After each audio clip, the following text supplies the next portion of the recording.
മനുഷ്യന് രണ്ട് ഭാഗമുണ്ട്. ഒന്ന് മനുഷ്യന്റെ ആത്മാവാണ്, മറ്റൊന്ന് ശരീരമാണ്.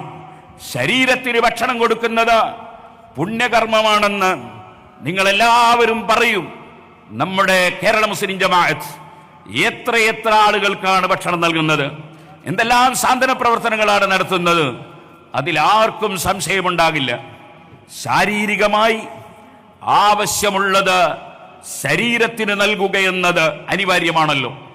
എന്നാൽ ശരീരത്തെക്കാൾ പ്രസക്തമാണ് മനുഷ്യന്റെ ആത്മാവ്. ദേഹിയും ദേഹവുമുണ്ട്. ദേഹത്തെക്കാൾ പ്രസക്തമാണ് ദേഹി. ദേഹിക്കാവശ്യമായ എല്ലാ ഭക്ഷണവും മരുന്നും നൽകണം.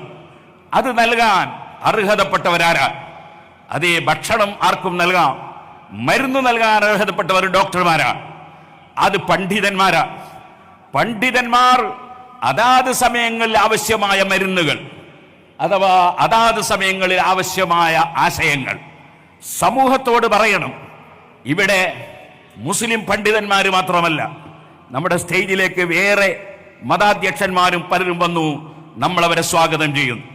ഞാൻ പറഞ്ഞു വരുന്നത്, അവരവരുടെ മതത്തിലുള്ള പണ്ഡിതന്മാർ അവരവരുടെ മതത്തിലുള്ള ജനങ്ങൾക്ക് അതേ ആത്മീയമായ ഉപദേശം നൽകിയാൽ നമ്മുടെ രാജ്യത്ത് കുഴപ്പം സൃഷ്ടിക്കാൻ ആരുദ്ദേശിച്ചാലും അവർ പരാജയപ്പെടുന്ന ഒരവസ്ഥയുണ്ടാകുമെന്നതാണ് ശരി.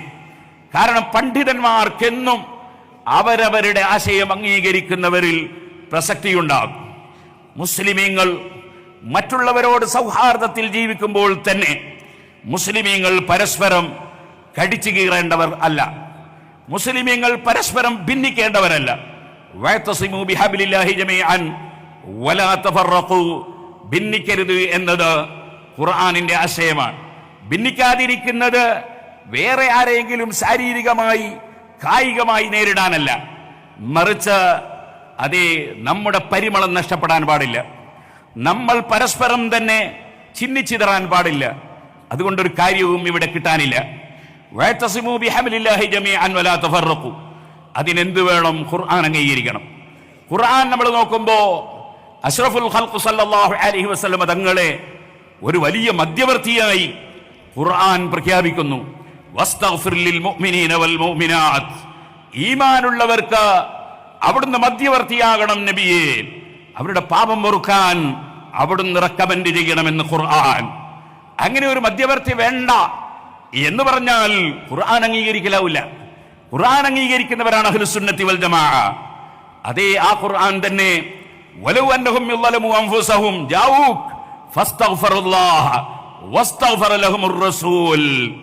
പാപം ചെയ്തു പോയവർ അങ്ങയെ സമീപിക്കട്ടെ, അങ്ങയോട് പ്രശ്നം അവതരിപ്പിക്കട്ടെ, എന്നിട്ട് അവർ പടച്ചവനോട് പാപമോചനം നടത്തുന്നതിന് പുറമെ അവിടുന്ന് അവർക്ക് വേണ്ടി റെക്കമെൻഡ് ചെയ്യട്ടെ. ഖുർആൻ പറയാൻ. ആകയാൽ മുഹമ്മദ് നബി സല്ലല്ലാഹു അലൈഹി വസല്ലമ തങ്ങൾക്ക് അല്ലാഹു നൽകിയ മധ്യവർത്തി എന്ന മഹത്തായ സ്ഥാനം അത് ഖുർആൻ അംഗീകരിക്കുന്നവർ അത് വകവെച്ചു കൊടുക്കും. ഖുർആൻ അംഗീകരിക്കാത്തവർക്ക് അത് വകവെച്ചു കൊടുക്കാൻ സാധ്യമല്ല.